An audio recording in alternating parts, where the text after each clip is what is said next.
Hello, welcome to the Old Man Orange Podcast. I'm Spencer Scott Holmes. And I'm Ryan Tunnigan. And boy, this is a movie that I know I've always wanted to watch. I know Ryan told me about it back in the day that he watched it, something like that. And it's that one that you always hear cool factoids about, all the behind the scenes things and all like the mishaps and so on that went along with this like crazy dark adventure. And that's the 1996 Island of Dr Moreau. You know, the one that's got Val Kilmer and Marlon Brando in it, you know, and just watching this thing come together. And it's funny because they talk about it like it's one of the worst, you know, movies, like, you know, they give it like all that kind of crap. Mostly whenever movies just don't make money, for some reason that just makes them feel like, oh, it's no good. Why? Oh, it just didn't make enough money. What about the movie? Who cares about the movies? Didn't make money, so it's terrible, you know? Because I watched this, I'm like, dude, this thing's great. Like, you know, I mean, I'm not gonna say it's like the best movie ever, but I mean, like, it was just so interesting. And so, like, I like just the monsters and the creatures and Marlon Brando. Just like, it's one of those ones, I bet you, a nightmare to be the directors, both of them. But the fact that, like, all the shit that Marlon Brando's doing on there, like, I think it's like, you just don't know what you're going to expect when you're watching this one. Well, we're doing a kind of somewhat of a double feature. We're talking about Island of Dr Moreau, 96, and then we're also talking about the documentary, Lost Soul, like the doomed journey of the director's name in Isle of Dr. Richard Moreau. Stanley. Richard Stanley, yeah.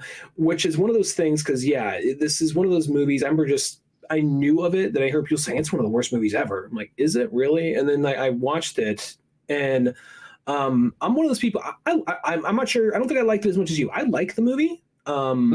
I think one of the biggest problems with me is I saw the documentary before I saw the movie. So knowing what he wanted to make and then seeing the movie, I saw that kind of represented. So I'm like, well, this movie's not nearly as bad as people talk about. It definitely is a Frankenstein of a movie, and it definitely kind of shows in some areas. And there's some parts that seem a little sloppy and kind of just click together, but it's by no means like, I still think it's an enjoyable movie. Just the monster effects alone are kind of creepy, and I like the apocalypse now approach the movie takes. And then like, I think the documentary adds so much more intrigue to it, but at the exact same time though, it's also just like every so often you hear people talk about this is the worst thing ever, and then you watch it. I'm like, do you watch movies? That's a thing. Yeah. Whenever I hear that, I'm like, you obviously didn't watch very many movies this year. That's all I know. Like that. Whenever people say that, now granted, I will say it is one of those movies you couldn't just show this to anybody. It is definitely, you got to be into weird shit to kind of like enjoy it. Like, it's that one that if you have a bunch of just kind of like regular folks and you brought them over for a movie night and you pulled this one out, it might not go over very well, you know? But if you have people that like weird stuff and like these interesting things, and you mentioned with it, literally the Heart of Darkness, whatever, Apocalypse Now kind of stuff going on in it. And I think that's probably why I liked it so much, because it reminded me a lot of Apocalypse Now. And that's just one of my favorite movies of all time. So when I saw like all those kind of elements, I mean, it's got Marlon Brando. So of course it makes it just feel even more like a sequel to Apocalypse Now, almost in a weird way. Well, it's also one of the reasons he came back, because he still really liked that character a lot. So he decided I think he also just, Marlon Brando is just a weird guy. It was funny watching the documentary and hearing like Marlon Brando got along with everybody in the cast except Val Kilmer. That's a Val Kilmer thing. And he got along with the crew, but he loved fucking with like the producers. He just had such ire and hatred for like his job for some reason, even though he's like doing something millions of people dreamed they could do. And I just think it's funny. The part at some point, we're talking about the movie proper, and then we'll talk more about the documentary afterwards. But I do think it's funny at some point in the documentary, like he says, like, we're just driving on the way to location. Marlon Brando has me pull over and turns to me, says, let's just say the producer's name is John Milton. He looks at me, says like, let's fuck John Milton. Like, out of nowhere.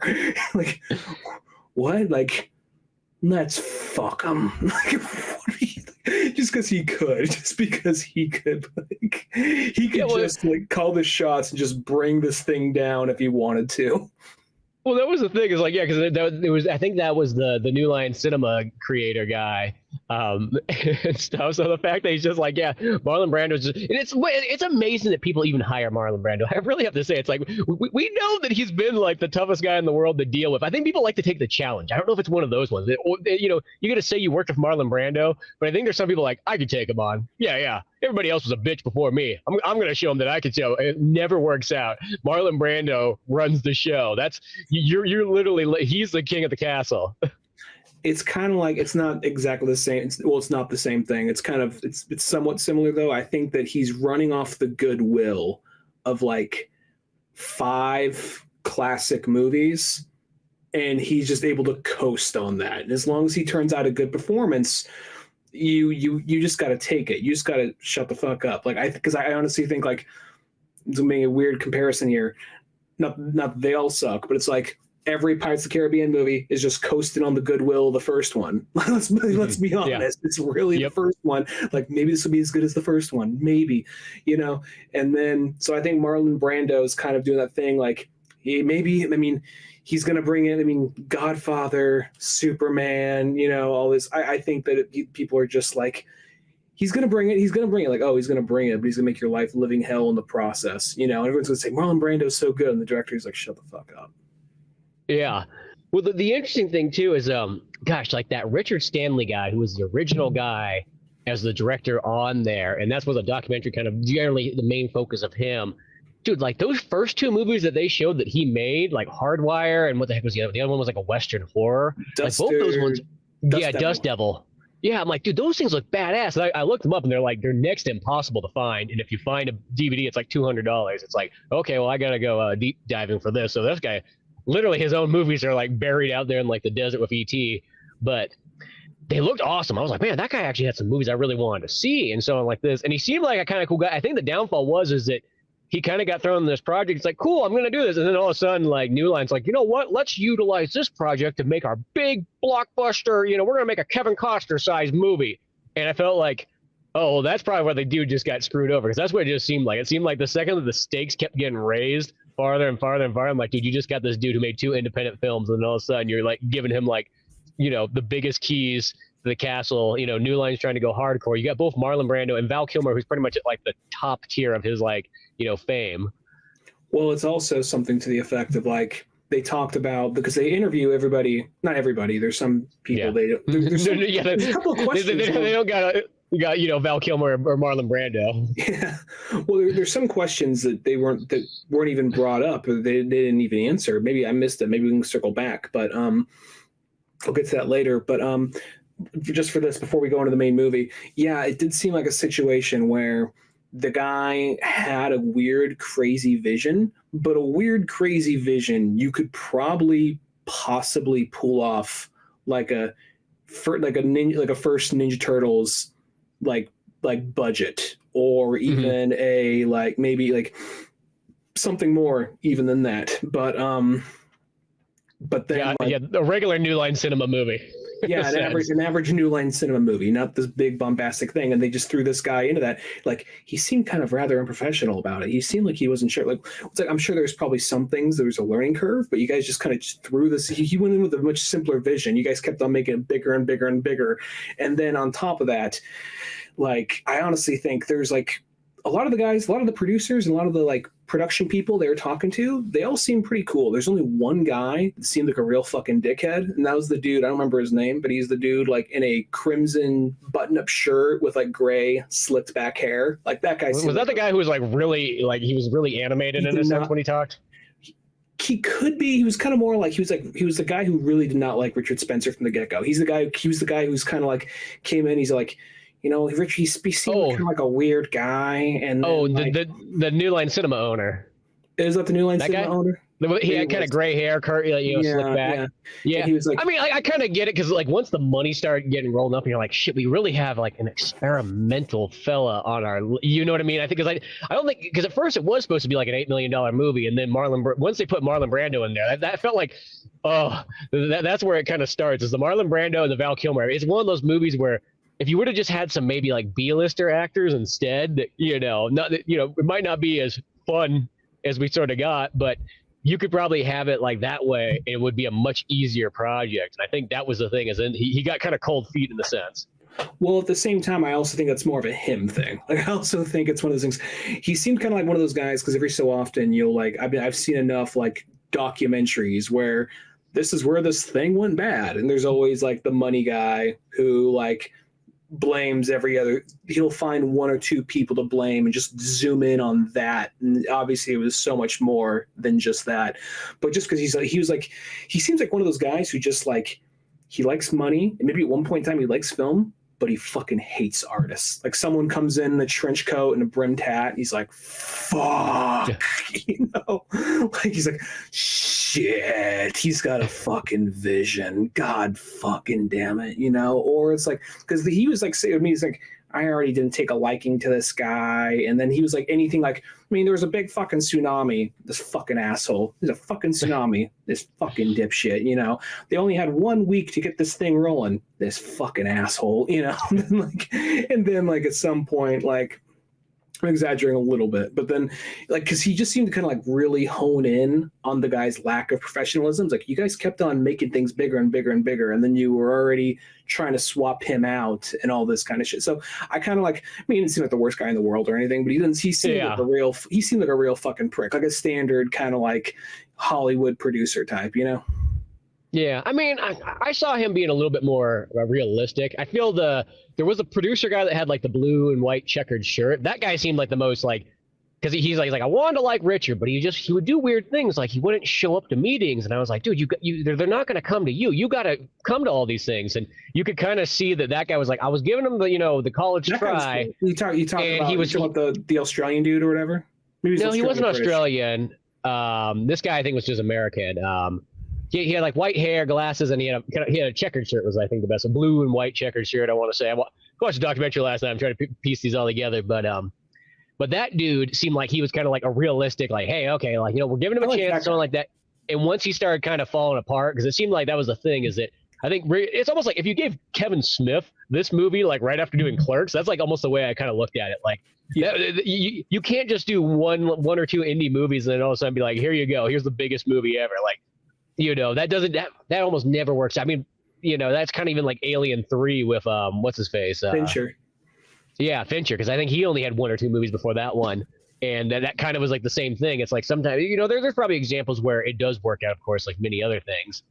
I guess like a Tarantino in a sense, but a lot of times they do that thing where they'll get like a rookie director. Maybe they have one or two movies under their belt, and you get something like 500 Days of Summer. Like, I'm not sure if he made a big movie before that or like another, or not a big movie, but another movie before that. 500 Days of Summer.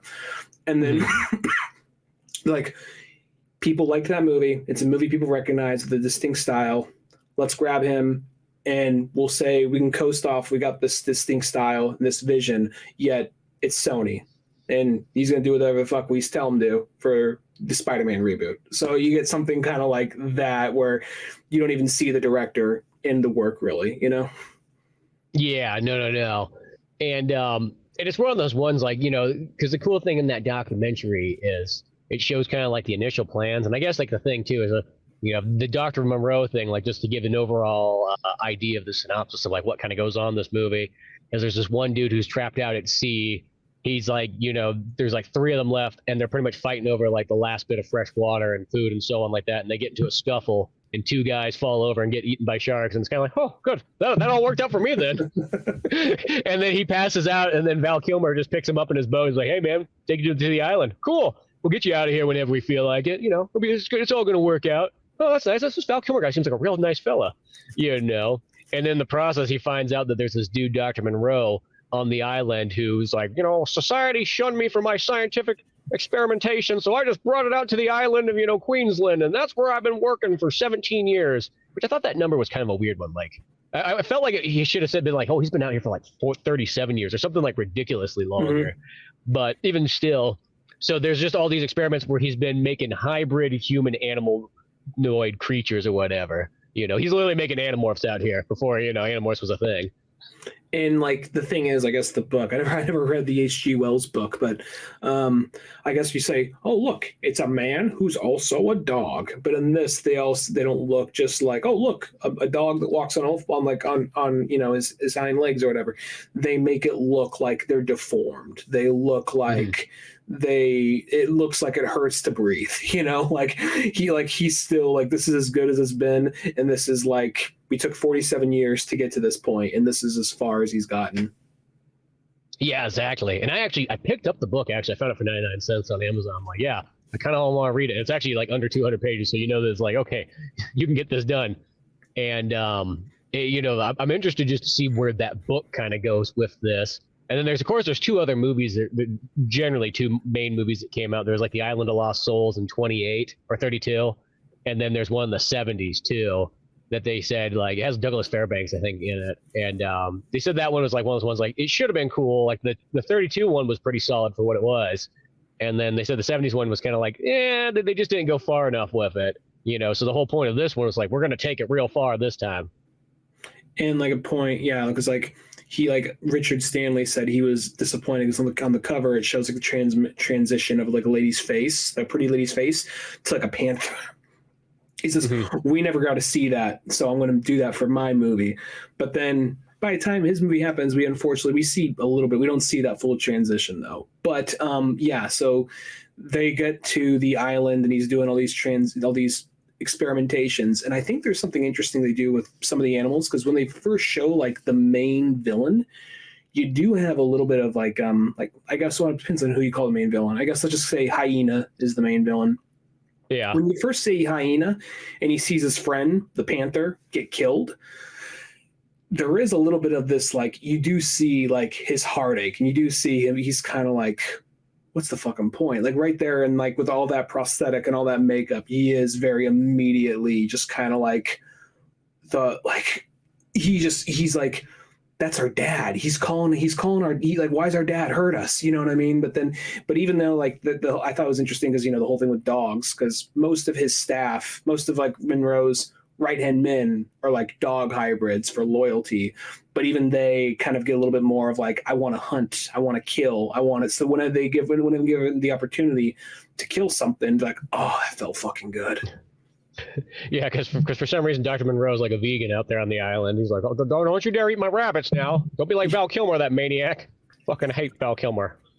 Well, it's also like he's a vegan. It's like, why are you making so many?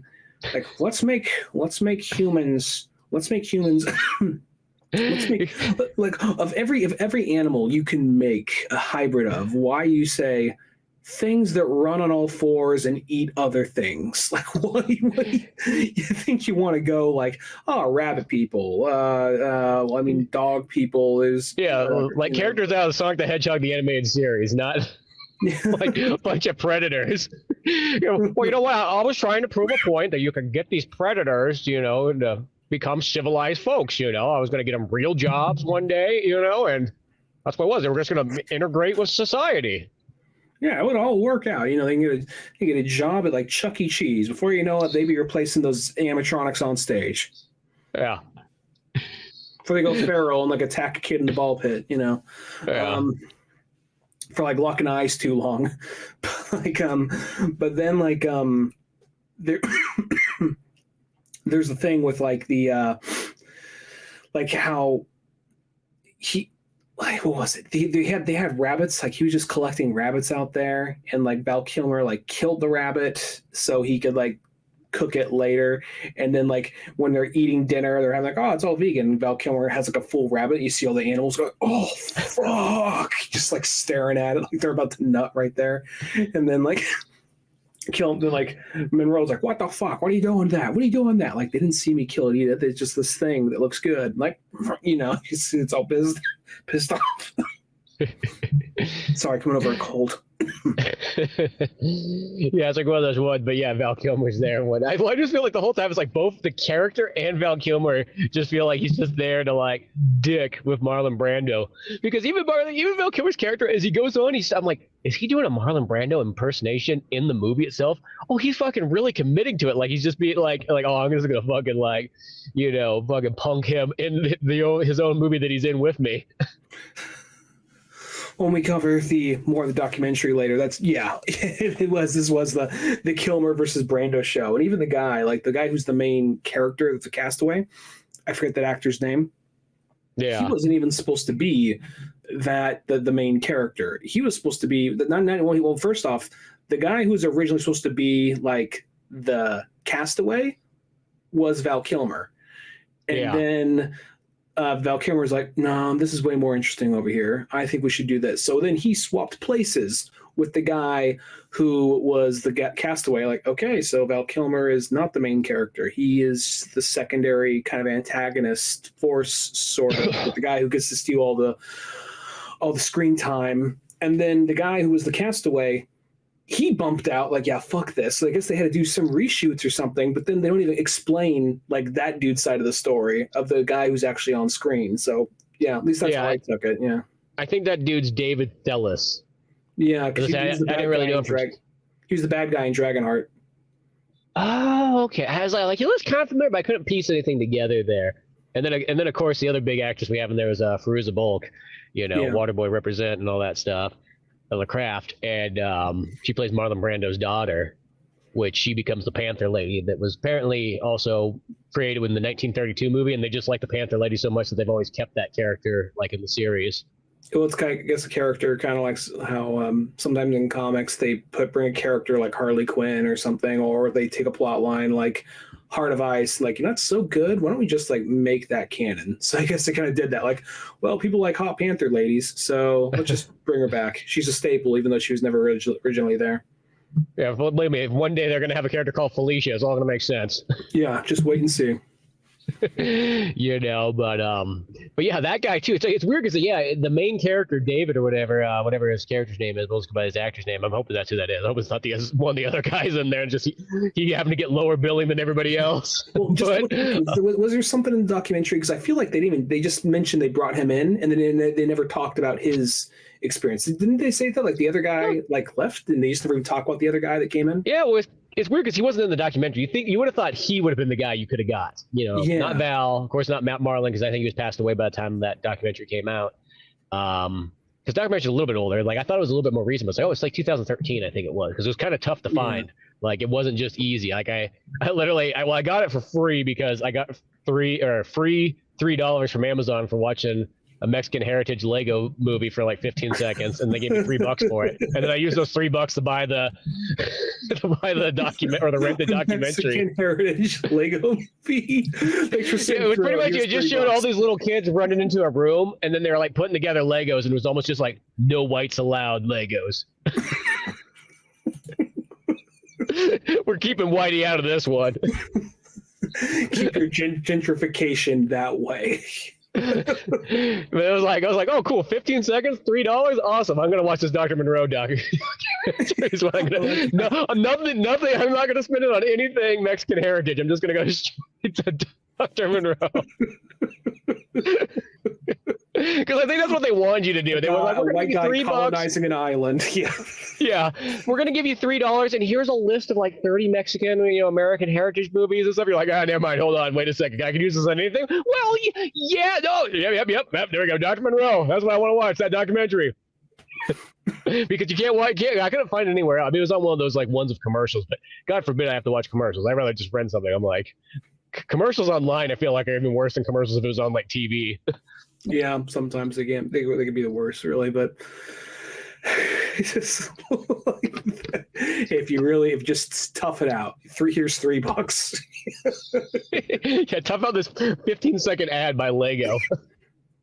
But yeah, getting into that there and getting that documentary and all that good stuff. I remember where the heck we leave off at. Oh, the main dude, David or whatever. Yeah, it's weird. He's not in that documentary, and even in the movie itself, like, you really don't know why the hell was he on like that ship? I mean, like, it doesn't explain. That's why I almost kind of wonder if the book kind of explains like why he was, marooned out there in the sea. Maybe you don't need to explain it technically, but like, was he a good guy? Was he a bad guy? What the heck? What I mean? That is one of the things with the movie, because he is that character. I mean, I understand why. I mean, you could add to it, and who knows what got cut and what got rewritten on the spot, what changed that day. Who knows what happens? But from going off this, I do see why someone like Kilmer would not. I mean, it's kind of a dick move to say I'm being this guy now, just to like strong arm the whole cast into that. But I do understand why he'd want to play the other character, because that almost is kind of like it felt kind of like he was doing kind of like, yeah, a little bit of Brando, a little bit of his Jim Morrison, like acts, so it was one of those things where watching this, that character, because he was just kind of there. He was just kind of like a blank slate who just kind of reacts. He hardly does anything. He just kind of stands there like, oh, that's fucked up. And he just he's kind of like just scared and like looking around. And there's a few moments where he makes action, but it's more of just by the story calls for it. And that's not me trying to talk too much shit. That's just the way the character, he was just very much just there, No, he's 100% an Avatar character. Like, it's just supposed to be, that's you. Yeah. Generic slate. Boring. Yeah. Nobody even knows your past because you know why? Who the fuck cares? It's you. It's on the screen. You said you always want to be on the screen. We just put you up there. Yeah. I mean, I think that maybe maybe in like an earlier version, like, or that could have been something else. Like he was like, a drug runner or some shit like that. Just something kind of like add that extra level to it, or maybe give him a little bit of extra, like, like depth or like grit to it. But I mean, it's one of those things like, maybe in an earlier version, because it seems like the version that they were going to make before this movie was more focused on Moreau, and the castaway was more or less there just to ask questions. But then as it went on, it became much more the Castaways movie.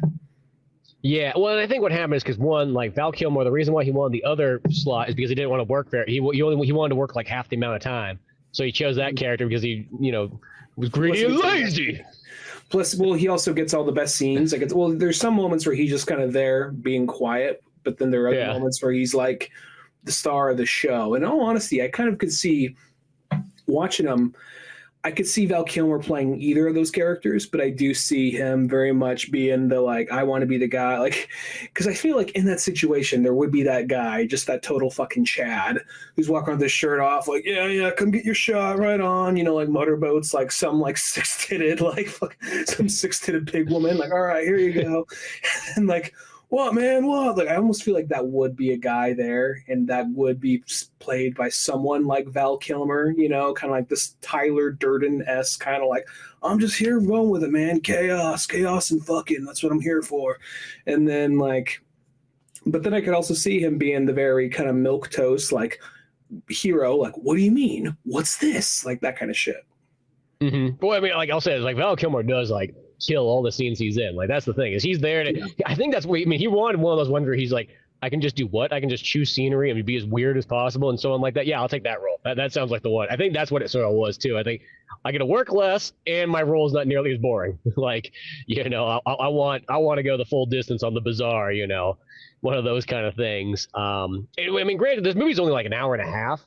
So that like, this feels like this should be like a 2-hour long epic movie. And I know that they're just sort of, piecing it together. It probably was at one point in time. Yeah, because you got John Frankenheimer, who's like practically Frankenstein in it.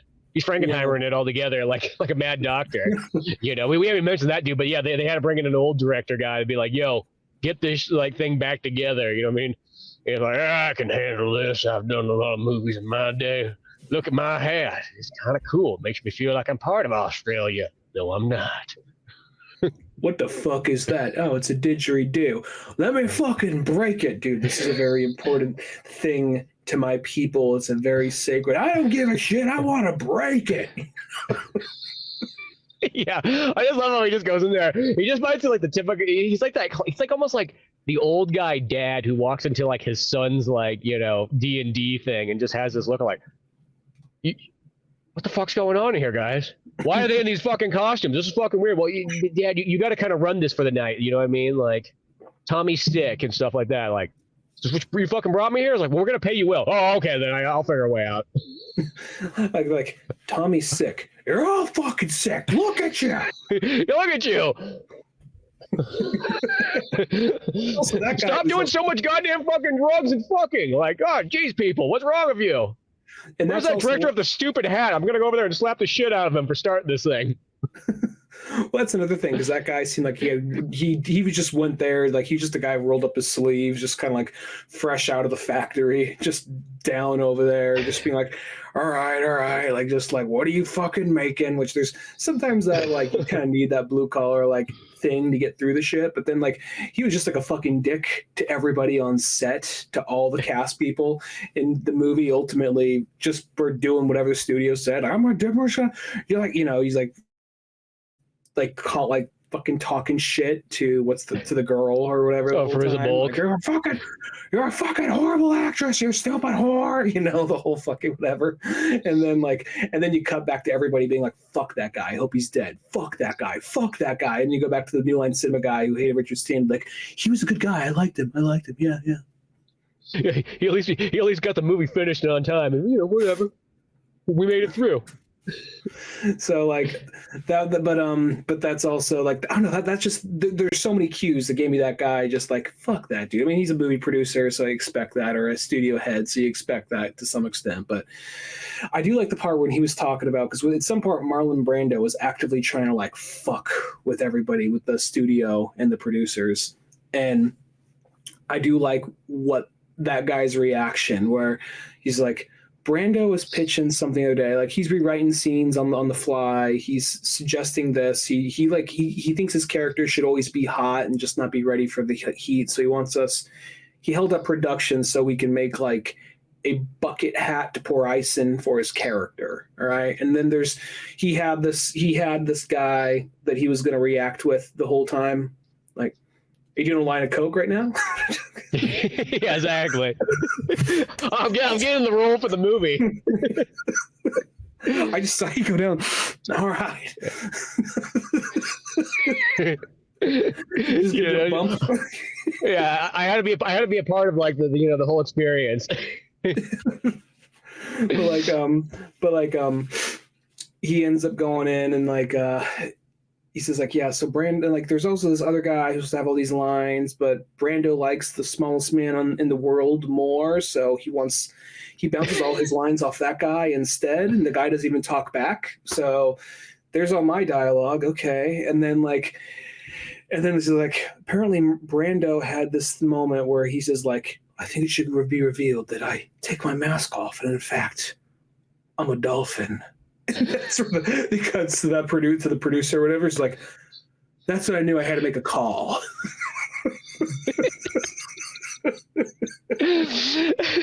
That's the thing, is like all the stuff with like Marlon Brando, he's like, you almost can't believe, like until you see it, you're like one of those ones where if you went to explain it to somebody, you'd be like, dude, that wasn't Marlon Brando in the movie. Like no, dude, there's literally a part where like he's playing fucking piano, like that scene in Austin Powers 2, and he's got the little fella on top playing the piano with him, just like Mini-Me, practically doing like the "What if God was one of us?"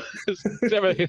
It's like you see all these things there, and you're like, oh god, like, because I always knew that there's the South Park guy, Mephisto or whatever, in like the original seasons. And I knew that was always, I always knew that dude was based off of Marlon Brando from this movie. But like all the weird experiments and so on, which you can totally see Trey Parker, Matt Stone watch this movie and go, what the serious fuck? Let's put that guy in there, But then it's like I didn't put the two and two together. I was like, oh shit, this is where Mini-Me came from too. Oh yeah, the guy was like, look, behold, my three-assed baboon, like that character from South Park. Yeah, exactly. That's pretty much what Marlon Brando's doing in this thing here. He's just doing all his weird experiments and so on like that. But then there's also the whole thing where he's like, I just like how much he was fucking holding shit up, and to the point of like where he's just like, not in the movie, but in the behind the movie, when Brando was just being kind of like, okay, so I think that, can we make him a small piano for me to, while I play, like, fuck, just to run up the room, just hear like hammers and nails and like some keyboards. Okay, here we go. You know what I mean? Well, it's like what shoot. I think like Marlon, like he showed up like 2 weeks late to shoot, and then like when he got there, he had to like wait till he was ready, You know, it's that stupid method acting. I have such mixed feelings about method acting. It's like one of those ones, like, I'm not saying that there can't be good results, but like, it seems like everybody who does that method acting thing, like they really are like, they're like a producer and a director's like nightmare. If someone does method acting. Well, I just thought there's like story of like it was I think it was Malcolm McDowell or someone like him talking about how they saw like Daniel Day-Lewis, because he idolized some old school actor, some old school beloved actor. It's only like big actors now, you know. Mm-hmm. And he had a chance to work with him on like a stage play, and he was so amped to see him work. Like, hey, how's it going? Comes in, he's like, blah blah blah blah. Yeah, he just tried a few accents, like, yeah, that's good, I got it. All right, cool, let's do this. Just goes out there, and Daniel Day-Lewis is like, the fuck, I was only using my foot to grab things for the last like 4 months and practicing like talking only half my face for this fucking movie. What the fuck? You know, this dude just was like, British, okay, got it.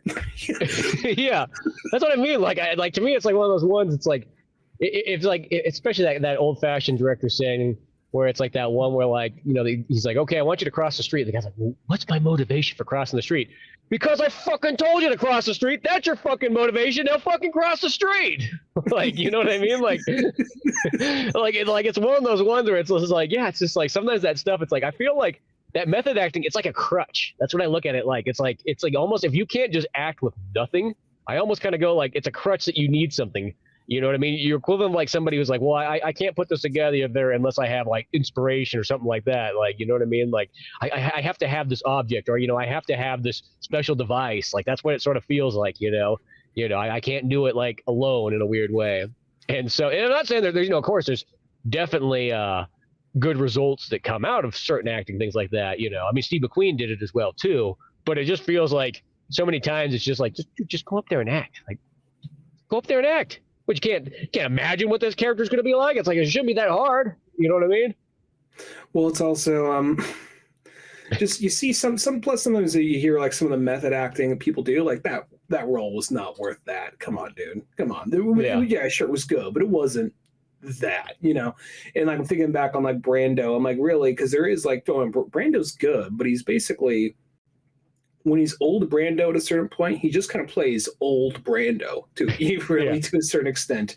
And that's what he's kind of doing here. Just kind of like this, like, befuddled old man, like, oh, I tell you, some sophistication, blah, blah, blah, blah, you know, like, and like, there's the part where, because just go back to the movie for a second. Like, as a horror film, how do you think it stands? Do you think it's more of like, I mean, I'd still consider it kind of like a horror, but more of kind of like a more psychological thriller kind of to some extent. Would you maybe? Yeah, I mean, like, I would say it probably fits in, like, you know, in the broad genre of, you know, things, which I always say there's 4 core genres, and then everything sort of stems from those 4: action, drama, comedy, and horror. Those are the 4 ones. You can pretty much sum up any movie into one of those categories there. I mean, a documentary would be, I guess, the 5th one, but beyond that, I'd probably say, yeah, like if I looked at it like that, it definitely is in that, but it's kind of like different because it's more of a weird sort of like sci-fi, like it's horror, sci-fi, but like drama with like dashes of horror. Yeah, with like dashes of like mad scientist horror, because it does have like those Resident Evil vibes to it realistically. Like, it definitely has like, oh, here's like these like, you know, laboratory and scientists, but it's not like the creatures are just like out like bloodthirsty and everything like that. It's more like it's like a revolution is what happens instead. So it's kind of fits more like the lines of like a turncoat kind of action film more than necessarily like, you know what I mean? It's not like, you know, people are brought to this island and like the creatures feed on these people. It's not like, I feel like that would make it more feel horror like, where this one's more just it's really interesting sci-fi more than anything else. Yeah, like I still think you call this movie horror, and I think doing it during Halloween is still fitting. But at the exact same time, it's more of like the body horror, because there's the part when he first stumbles around. He's like, "What the fuck's going on?" He's like, "Stay in the room." He gets out of the room. He's stumbling around, and then he wanders into like the laboratory, and he sees like some deformed like baby, like mutant baby being born. The doctor is a dog man or something. And there's another dog man. He runs outside. There's more like fucking freaks running around. He's like, what the shit? So there is like there is that moment where if you didn't know what you were watching, if you didn't know what Dr. Moreau was and you just walked in like, what the fuck is this suddenly? You know what I mean? But then it's definitely a creature feature, that is for sure. Yeah. But then like there's the part where he kind of keeps him at bay with the electricity, because there's one of those things where Monroe's not like an evil person, but he is someone with a god complex and someone who definitely is not perfect. He's trying to be as perfect as he can, but he's definitely not. And that is like, it's really his hubris that brings him down, because he's like, I don't really want to. We're not allowed to kill. We're not supposed to kill. But I do. If I have to shock him to keep him down, I will shock him to keep him down. But there's only a matter of time before they figure that out. And when they do figure it out, and they're all crowding around him in the piano room, like that was a scene that I thought did a good job of building up the tension. Like, I'm surprised this movie's PG-13. Yeah, well, it's one of those movies that's like, it's like that borderline PG-13. It reminded me of one of those ones, like, it probably even the John Frankenheimer version, I bet you it sort of was shot R, and they sort of cut it kind of like, we could trim this down to a PG-13. And I think they once again, when the movie was kind of done, they're like, fuck it, let's make it as safe as possible, do a PG-13, we'll get a wider release because of that, like, where probably the Richard Stanley version would have been a rated R one, if it went exactly how he wanted, because he wanted to have some of that stuff that would be very more dark and moody. And like, I really picture his being sort of a lot more like Resident Evil, before, like, about that same time Resident Evil came out, but like literally that kind of style where like it gets progressively darker as it goes inside, and we're seeing like, oh, there's all these experiments and all these creatures and so on like that, and it probably would be more like that, where this one is, it's pulled back just enough, but not like a PG-13 in a bad way. There's so much interesting stuff in there, and there's still all kinds of like weird things you would normally not expect to see in a PG-13 movie. Yeah, but even like going off what you said about it being kind of like kind of Resident Evil as it goes on, it feels kind of like in that way. His version, I think, would have been a little bit more Resident Evil-ish, like with more, of course, Apocalypse Now inspiration, just that more like kind of down and dirty, kind of like bohemian, doomsday prepper kind of vibe type thing. And I think I think that with this, it's how do I put it? Like there's the part like there's a scene when like the girl dies, and I'm surprised the PG-13 version did that. Like, oh wow, you guys went there. I'm surprised the PG-13 version would have the guts to do it. And then she dies, and it's not like, I mean, it sucks that.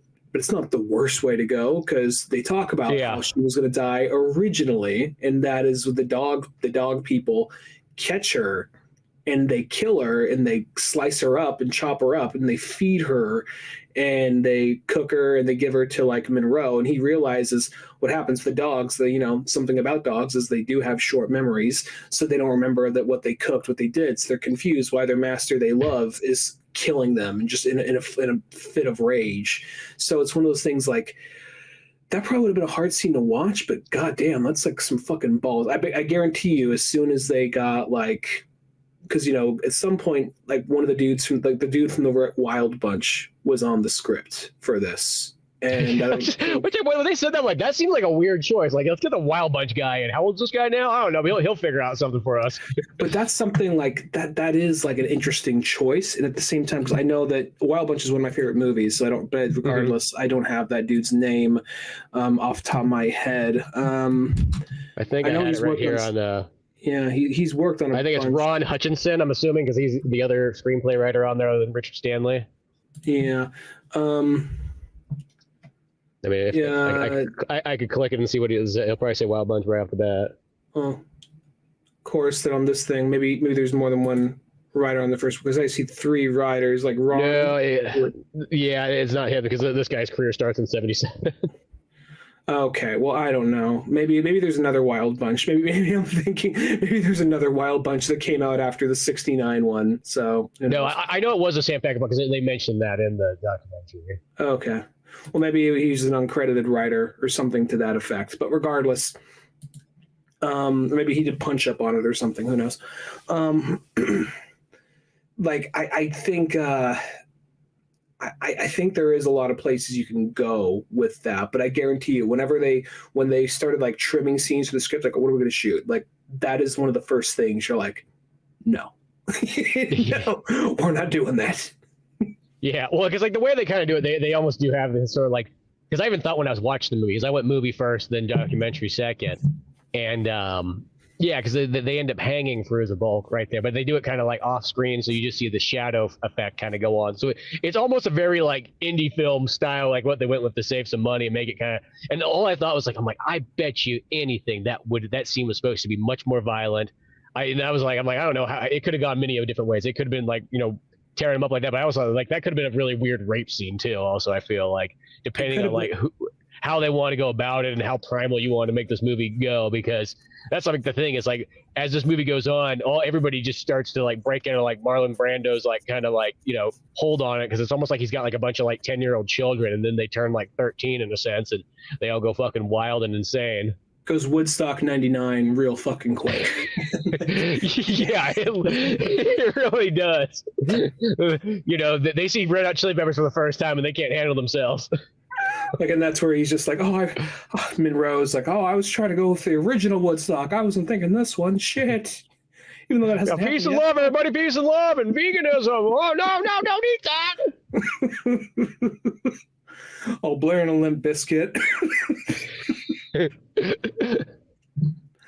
And then like I could see it being something to the effect of like, yeah, because that does seem like, okay, just put this dummy out there, throw it out there, and we're just gonna have a cat meow, you like noise. But I could also see it being something like she probably went not as far as what Richard Stanley wanted to do it the first time, but as far as maybe as violent as like Monroe, because even though you can't see it all of Monroe, it is violent because you see all these like predator beastmen attack him all at once, biting into the side of his neck and just like going down, and you're like flying shit up. At some point you see him like throw an arm up, and so it's like, I imagine it was probably something kind of like that. Like I bet like, I'm not sure if Stanley was fired by that point, but I bet like whenever they got to shoot like Brando's death, if it was the other guy, he was like, fuck yeah. He's probably just like full on, just like this close to just jacking it right there. Like, now rip the organs out. You realize they're not going to use any of that. They're going for PG-13 now. I don't give a shit. Do it. Yeah, exactly. Well, I don't think Richard Stanley really shot anything in that movie. I think that movie is pretty much all John Frankenheimer, because it seemed like he was almost like tossed out before they really got anything except for maybe initial couple shots. Mm-hmm. It seems like they were there for like all like pre-production stuff, and he was almost tossed out by about that point. Like, maybe there's a few things, but I'm pretty sure that movie's like 95% plus John Frankenheimer. Yeah, probably something to that effect. Because I know he didn't shoot very, very much before they got into it. So, but yeah, I mean, I think it's one of those movies that like, I think it's Oh, actually, first, before we say, when it goes more shithouse crazy at the end, where all the animals just like, no rules, fucking party, do what you want, fuck what you want, eat what you want, do whatever, and then like Val Kilmer's coming down like in an elevator in a rave. He's got like fucking like beast woman like dragging up against them.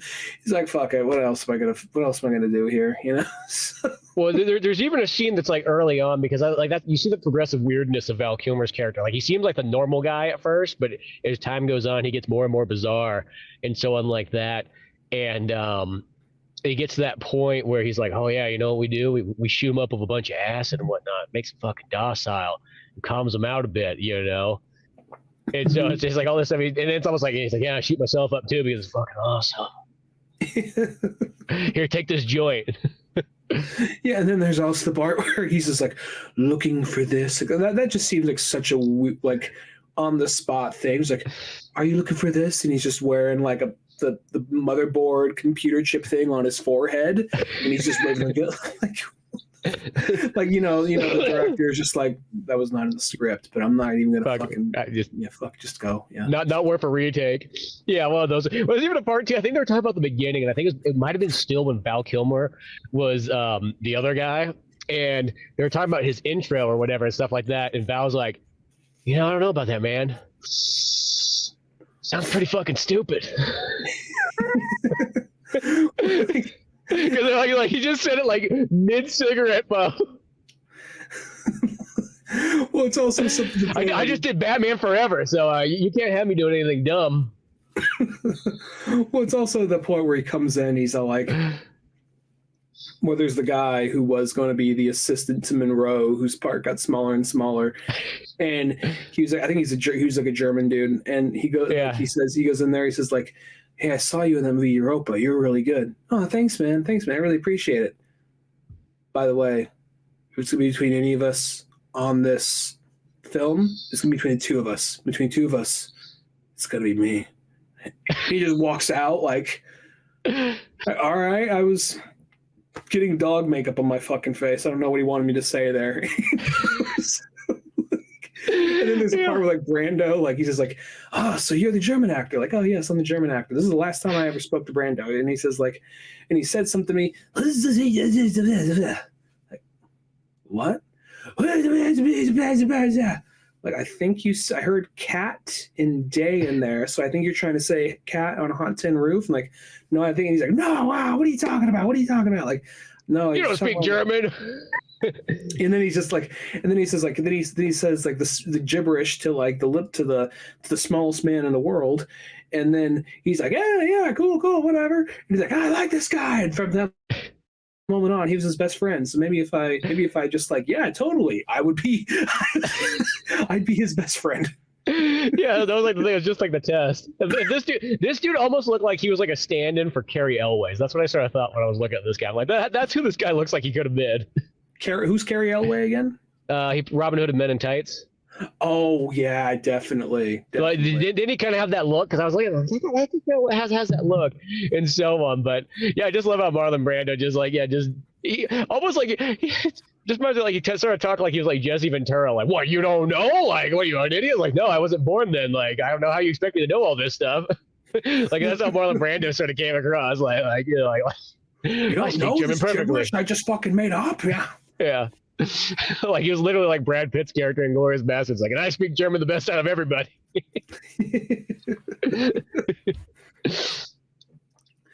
So it's like one of those things where, I'll be honest. I mean, I think the documentary is more interesting than the actual final movie. But if we got the movie the dude wanted to make, I think we would have like this crazy, bizarre, what the fuck kind of movie. But I guess maybe because by this point, like I think when this movie came out, it probably would have been a crazy, bizarre, what the fuck. But I think a lot of things since then have, I don't know. I think I've seen weirder, crazier things other than this movie since then. But I mean, for the time though, you know. Yeah, well, it's still pretty weird. There's still stuff in there that I feel like shocking in like different way. I'm not saying that shocking doesn't always have to be like pure violence or anything like that, but like, for example, just look at the little fella, like the makeup that they give him at some points and so like that. That's fucking weird. Like, dude, it's like he's got that one where he's like the big stomach and he's like all like morphed and weird and his penis is hanging out and so you're like, what the fuck is like? There's some stuff in there that's like it's just bizarre choices and like I think that's what makes it interesting and just the Marlon Brando-ness of it is just. You know what I mean? Like I don't imagine anybody else want to do weird stuff like that. Like put the KFC bucket on my head and pour some ice into me, you know? No, wrong. I'm not saying it's not nothing. I'm not saying it's not nothing. I'm not saying it isn't weird. I'm just saying I think it's to the degree of like I think I've seen weird shit by this point. By the time when it came out, it had to be like, dude, what the fuck are you doing here? And I think there's also that point of like trying to walk that line of making, well, I mean, I guess it's kind of like Apocalypse Now was this total shit show because everything that could have gone wrong went wrong. Because like before the shooting of the movie, Brando's daughter died or committed suicide, and then before that there's a big tsunami which wiped everything out, and then they kept on like micromanaging and really hounding Richard Stanley about every little thing in this situation when he wanted to make a smaller movie in the first place, and then Val Kilmer came in and just was the biggest dick to everybody on set and the crew. And at some point in time, it was going to be Bruce Willis, James Woods, and Bruce Willis is the main character. James Woods is the assistant. And then was Brando still Monroe? I think Brando was still in that variation because that was like the initial variation. And then Bruce Willis just got a divorce with Demi Moore. And then so he's like, fuck it, I'm out of here. Yeah. And then they're like, let's get Val Kilmer, and then Val Kilmer's like, get out of here, James Woods. Yeah. And then, look, I'm just imagining like James Woods would have been just walking around shirtless, just being kind of like, "Hey guys, yeah," just like, just playing it like Hades from Hercules still. Yeah, exactly. Well, it's one of those ones. Like, I think the movie itself, I still really actually enjoyed it much more than I even thought I would. Like, I mean, I liked it a lot. But it's one of those films. It's a perfect example of one that, like, I would love to see somebody else give a fourth stab to this, or a fifth or sixth. I think there's a couple other like sort of like knockoff movies that are kind of made along the way, but this feels like I think it's the third kind of like somewhat official version of it. But it is one of those ones, mainly because also too, even though the book's really short, the book's under 200 pages, so realistically by that standard, there's probably not more than 2 hours worth of content even in the book, necessarily. But it would be interesting to see someone give it a take. I almost feel like it would be kind of interesting too, because I think that book's written in like 1898 or something like that. It would almost be kind of cool to give it a period piece feel too, like it was 1898 or whatever that that was, and just really, because this one they were giving it like a modern feel, which is nothing wrong with that, and they had those cool drawings. That was one that I will say Richard Stanley did have all this like sweet artwork that he paid for somebody else to do. That's where they just had these cool like bizarre scenes and gory effects and like these monsters kind of being integrated into society. And then there's that one where like Dr. Moreau kind of looks more like Jesus and everything like that. Well, there was also something to the point of like he was trying to make it very on the nose with the biblical stuff, because apparently in the book it's not that Monroe is a bad, apparently I haven't read it, but apparently he's not that he's a bad guy. He's just a guy who's trying to create life, and out of that it backfires and he can't control it, and at some point they turn on him, and it's just society is what society is, and you can't really, one man can't control it. And that's kind of what he was going to treat Moreau. And Moreau was going to be the main character, and he was going to have his death was almost going to be more like a Christ-like death, being dragged away and tortured in the middle of like this like fucking party where all these beast people got a hold of drugs and alcohol, and they were fighting and fucking and eating each other and all this crazy shit going on, while like the half the island was on fire. So, and then he is just being like, whether it be crucified or damn near crucified, just some kind of like death like that. And I think that would have just been one of the probably craziest fucking movies ever made. It's something we talk about today if that happened. Now, I'm not going to totally bring it down, because a studio in the 90s, I'm not sure if they like, look, Pulp Fiction came out, we don't get it, but other people get it, so okay, cool. But this thing, you want to have orgies of animal people. Like, I'm still surprised like the fucking beginning of Fear and Loathing in Las Vegas happened, where they show like the lizard people, and they have like a vision of like the lizard people in Las Vegas, and they're like having orgies and acting all like, well, I'm surprised that fucking happened, so that times 10 with like a crucifixion scene. Yeah. No, that's what I mean, is this movie has that potential to have a really awesome version. The downfall is like that 96 would have been the most ideal time period, because you don't have to have the CG. That's the downfall nowadays, is that they would make everything CG, or the majority of it CG, and it would lose its mystique because of that.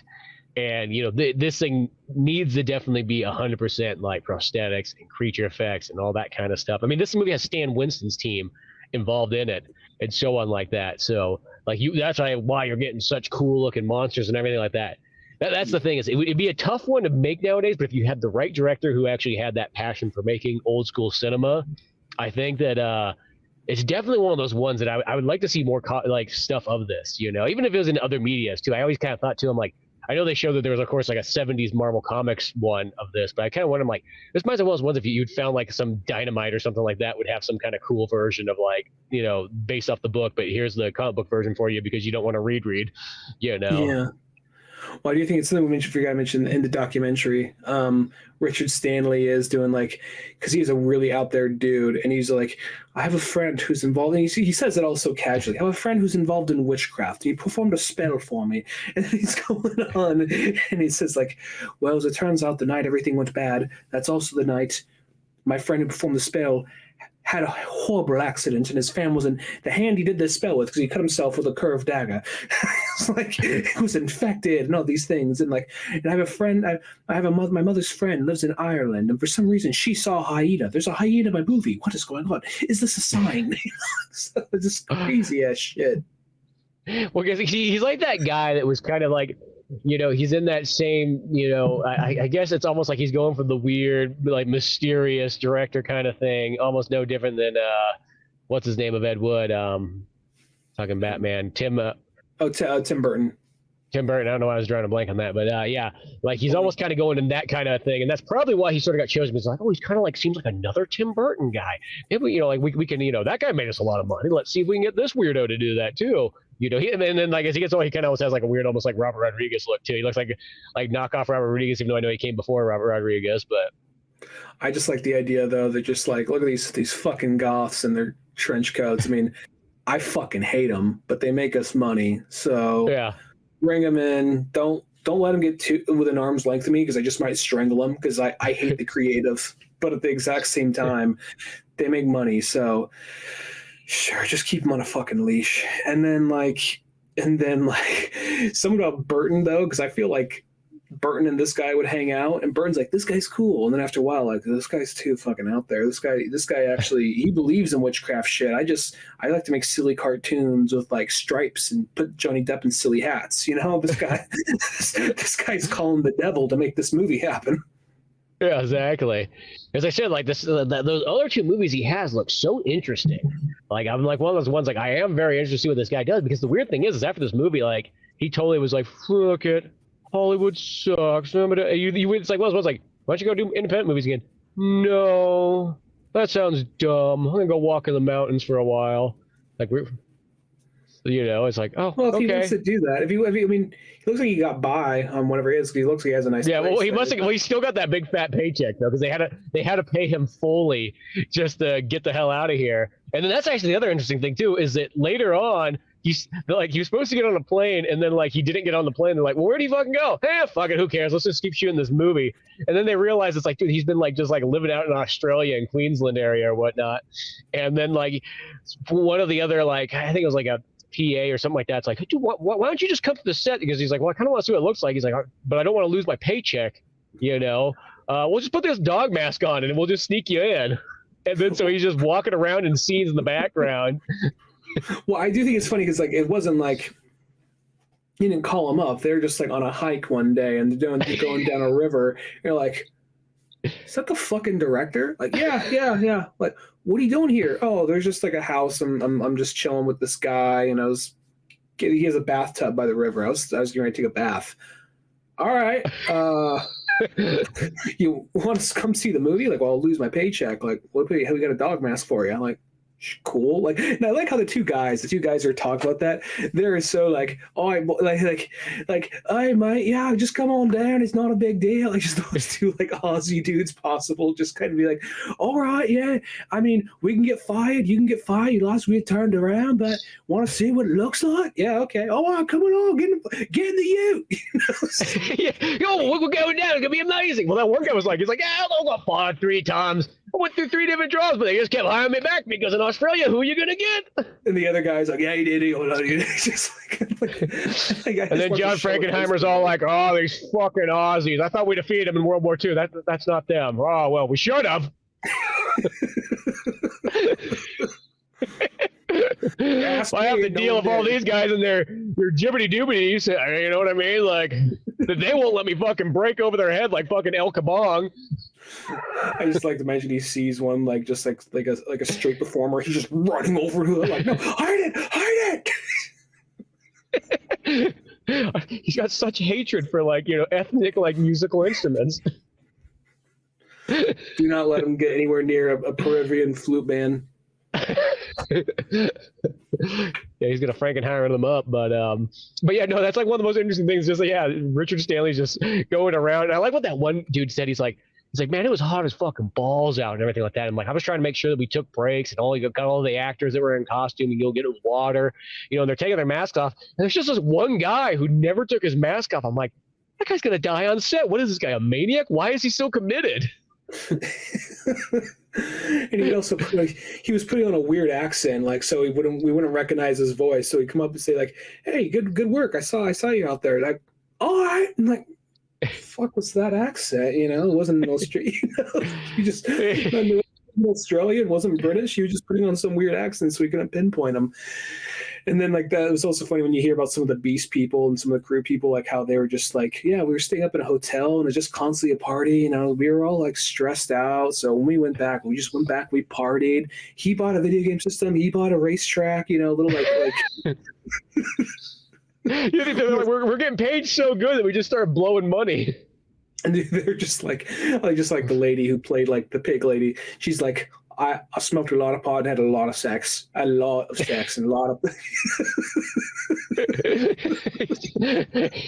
Well, yeah, it was like, yeah, it was doing that with the racetrack and everything. We're doing competitions. Yeah, just like they just got more and more like they became like the animals themselves. That was like the kind of the ironic thing in it. It was like they were literally method acting as time went on.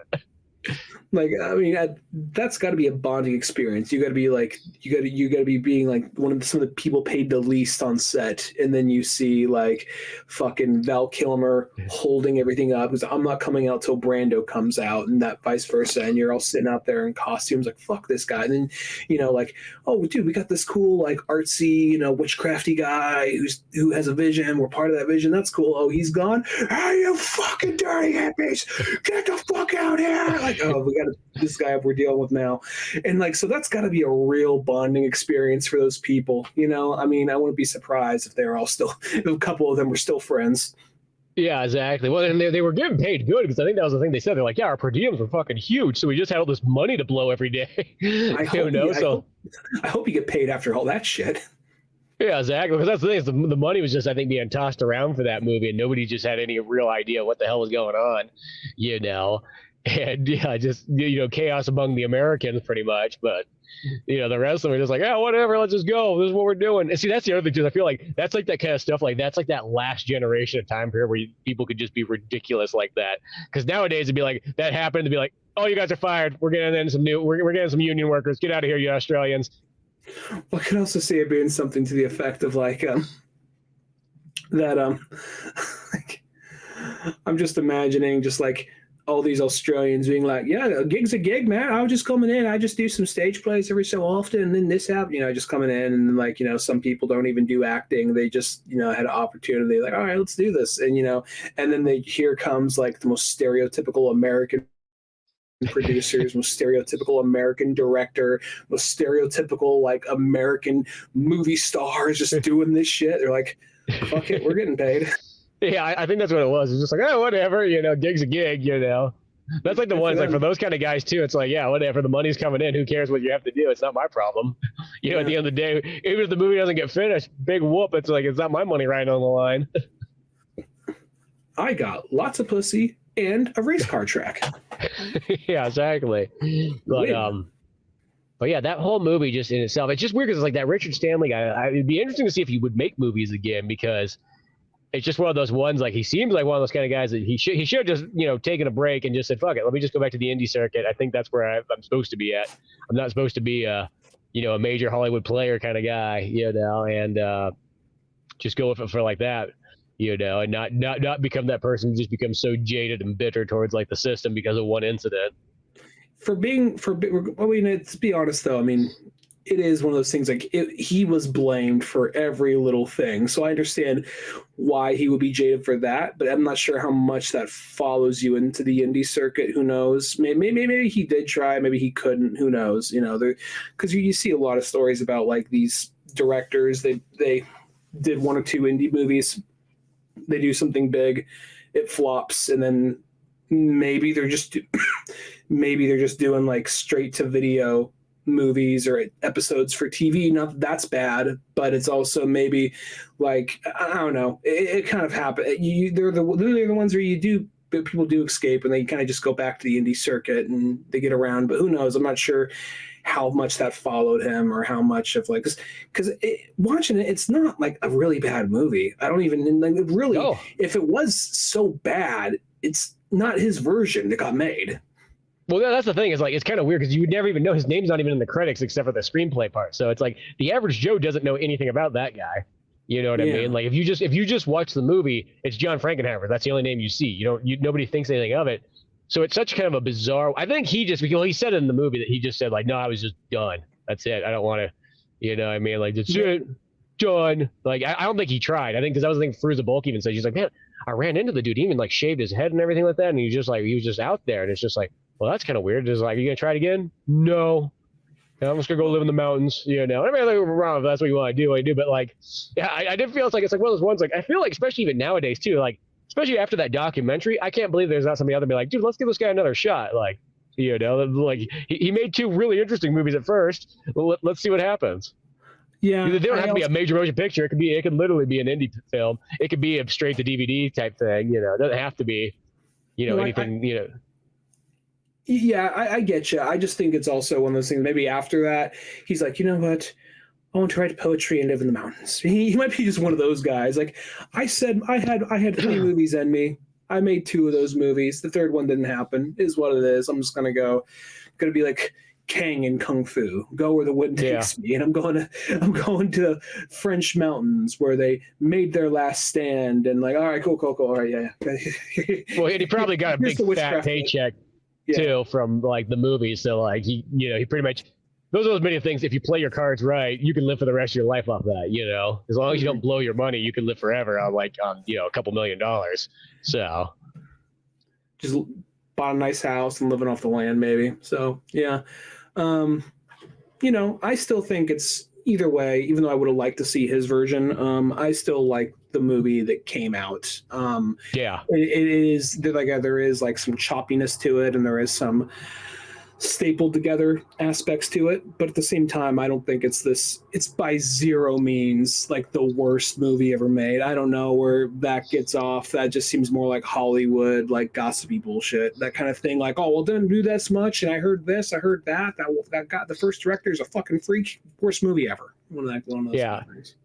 I feel if you say that, I hate to sort of say it, but you're a fucking idiot.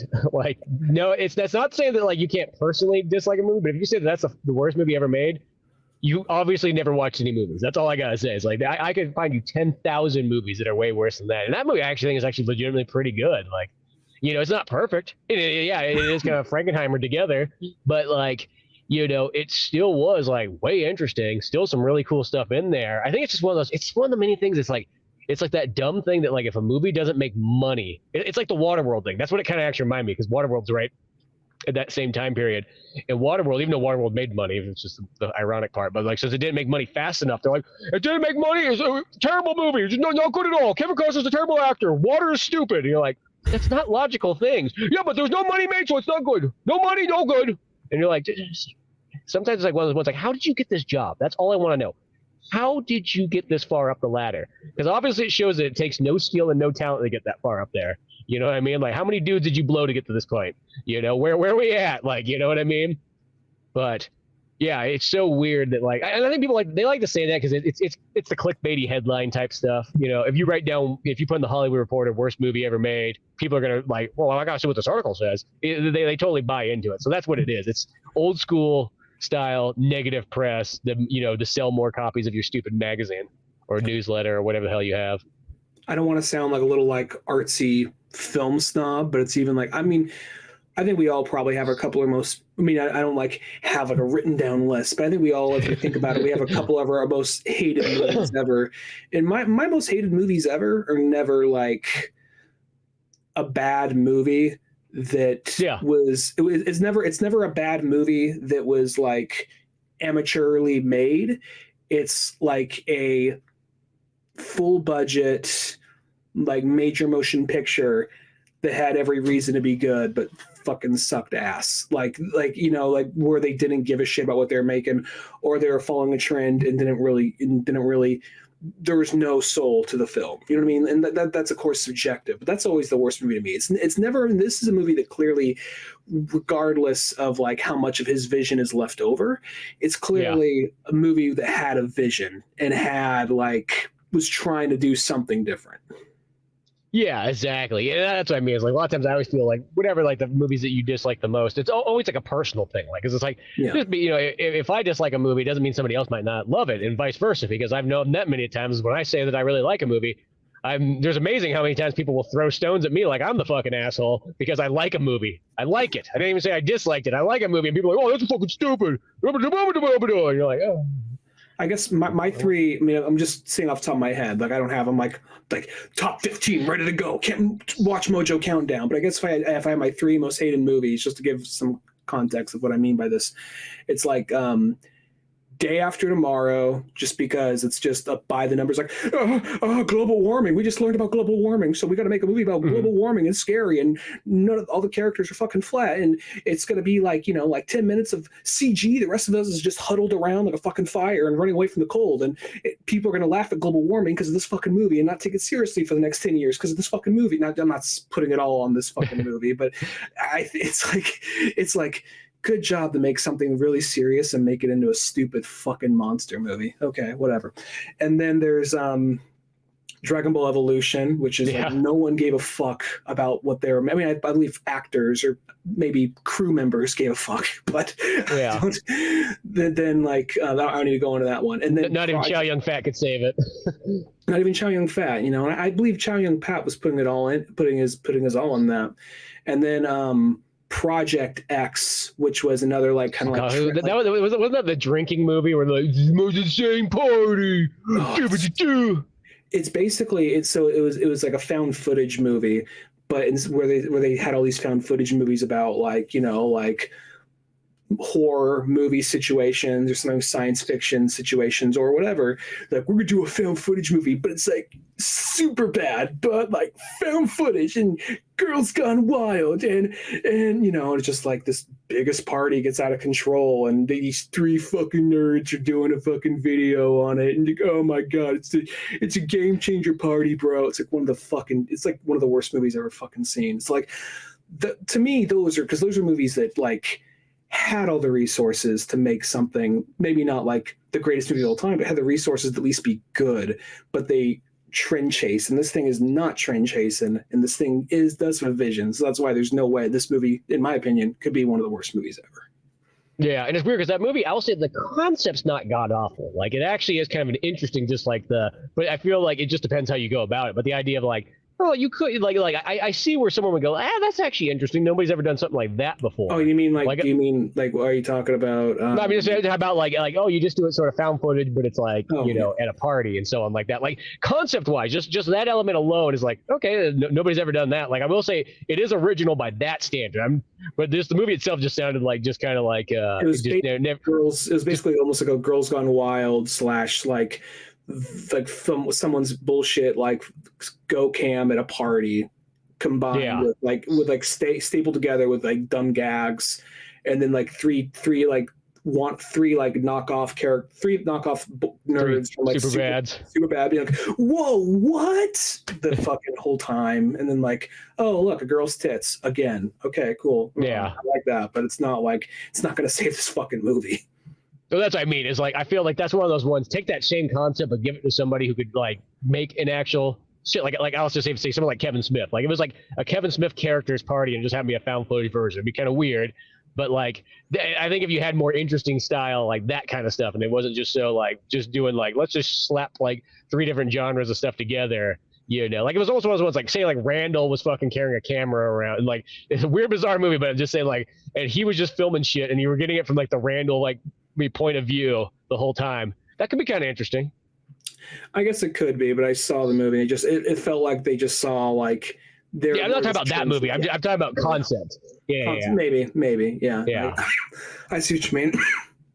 But yeah, Dr. Moreau, I think that's one of those ones. Like, I think that's a well worth watch movie for any like sci-fi horror fan. Like, I think that's one of those ones. Like, that movie almost needs to have that revisited kind of thing where it's like, no, rewatch it again because I think everybody got kind of confused, and I think they like it's one of those movies where I think people just didn't get it when it came out, and people just believe because that's still that era where like fucking stupid fucking critics like Siskel and Ebert, those fucking douchebags, like where they still could like bomb a movie just because their fat fingers felt like they had the power, and all that kind of stuff.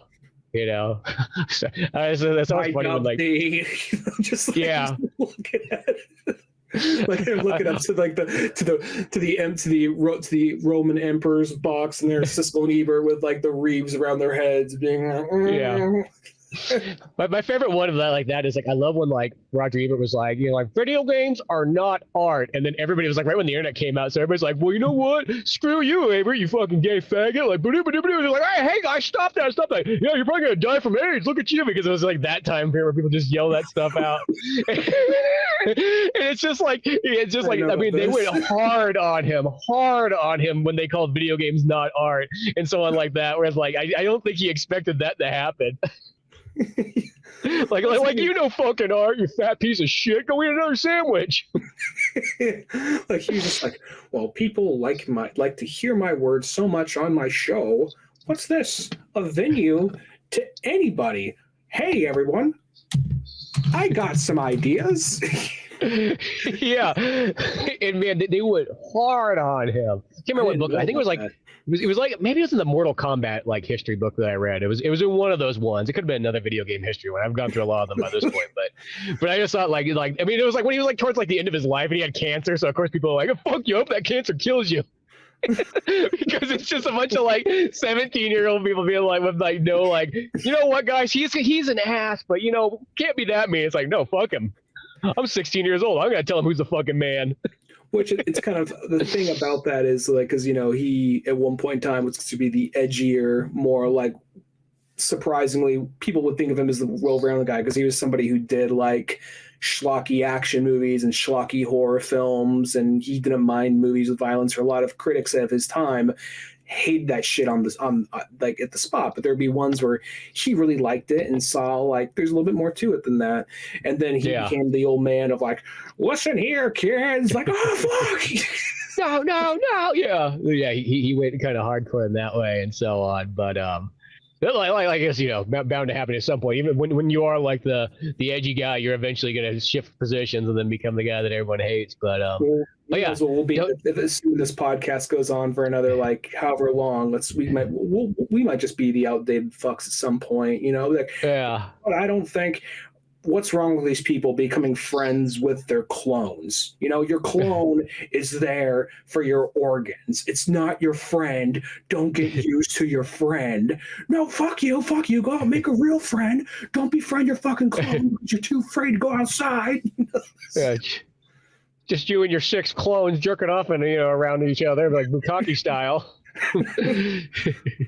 Yeah, one of those ones. But no, I think the key thing is you just gotta kind of stay positive and look at the movies as best as you can. And it's okay to not like something, but just don't try to like. I feel like you just don't want to try to bend everybody's opinion on like why they should like hate a movie or something like that. I think it's supposed to be like, hey, it wasn't for me, but I'm not gonna say it's not for you. You know, somebody out there probably likes Dragon Ball Evolution. I mean, good for them. You know, it might be one of those things like a Tropic Thunder kind of thing. Maybe that's the only VHS they have, and it's amazing. Yeah, I mean, I didn't even know the movie was made on VHS. That's the most important. That's the most interesting part of that story. But you know, one of those things. But no, I think going back to Dr. Moreau, that one is totally worth. Go out of your way, watch that movie if you haven't. I think that's cool. And then you combine up that documentary, which is kind of, it feels like that should be like the special features if you bought it on Blu-ray. But you know, like that's what it is. Like the Heart of Darkness of like Apocalypse Now. But no, I think that movie's cool. You know, I mean, not a perfect movie, but it's like still very, very interesting. It is an interesting movie, and figured this seemed like a good double feature for our for doing Halloween this year, like horror movies for October. So yeah. Yeah, so cool one there. Well, till then, go to oldmanorange.com for more podcasts, comic books like Pete the Boys, old animations, videos, and what have you. I'm Spencer Scott Holmes. And I'm Ryan Zunigan. And I'll see you some other time. Later, folks.